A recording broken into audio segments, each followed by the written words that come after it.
backstage here with the amazing Antonio Azzuolo after his amazing show upstairs. Phenomenal. Great to have you in Toronto, originally from Montreal. Let's jump right into it because you have this amazing background in the sartorial style where construction is a huge part of your style aesthetic, if I'm not mistaken. But this time you took it a little bit different because you loosened up the silhouettes but still maintained the structure. Could you talk a little bit about what your inspiration for this collection was?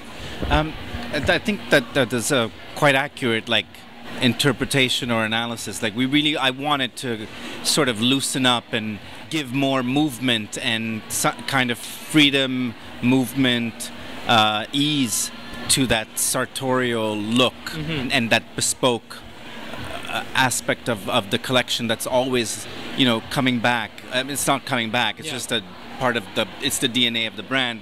But and hence all of a sudden the sneakers came in and it became this sporty sartorial look. Yeah.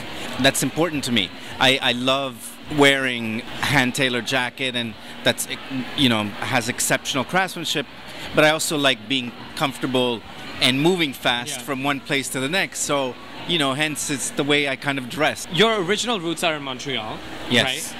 How does it feel to be back in Canada to do one of your shows? This was an amazing experience. I've been contacting and communicating with the girls for a few seasons, and we couldn't last season because of the Vogue CFDA Fashion Fund and CFDA nomination and all of this stuff. That's great stuff that's happening in New York, and I knew that I needed to do this. Yeah. It's kind of it's a very symbolic, important part of the process to be here. Yeah. This is where I started. This is where I went to school, and yeah, you went to Ryerson, didn't you? Amazing! I mean, shout out to Ryerson. But that's amazing. So yes. One thing I loved about your show is the fact that you, apart from changing the silhouette, you actually introduced the ability of this gender neutral style, because you had Naro walking your show today as well.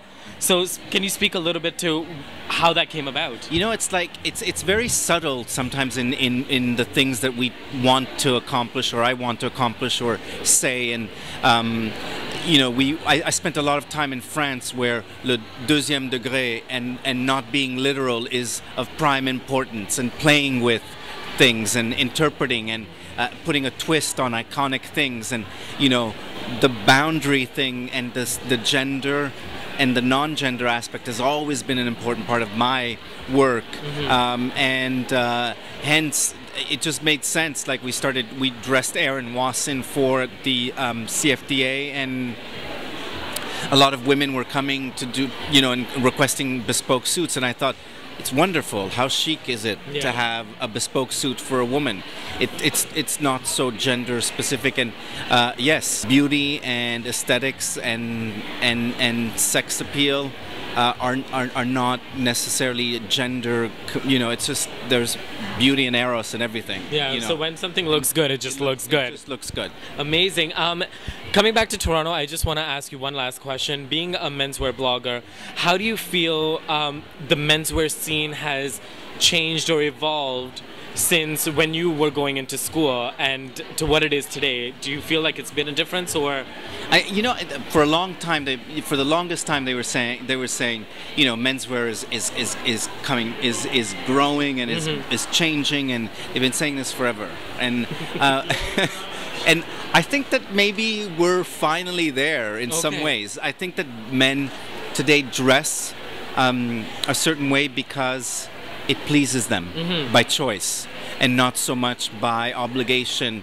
They're becoming freer in that way. So, yes. Well, I think having you in the market definitely opens up some of the options for our men. And I think that's a huge part of growing this industry in this country, is that really giving options, because for the longest time they really only had one or two places or avenues to go through. So glad to see your show today, and congratulations once again on an amazing show. Great Thank to you. be here. Thank you for tuning in. Cheers.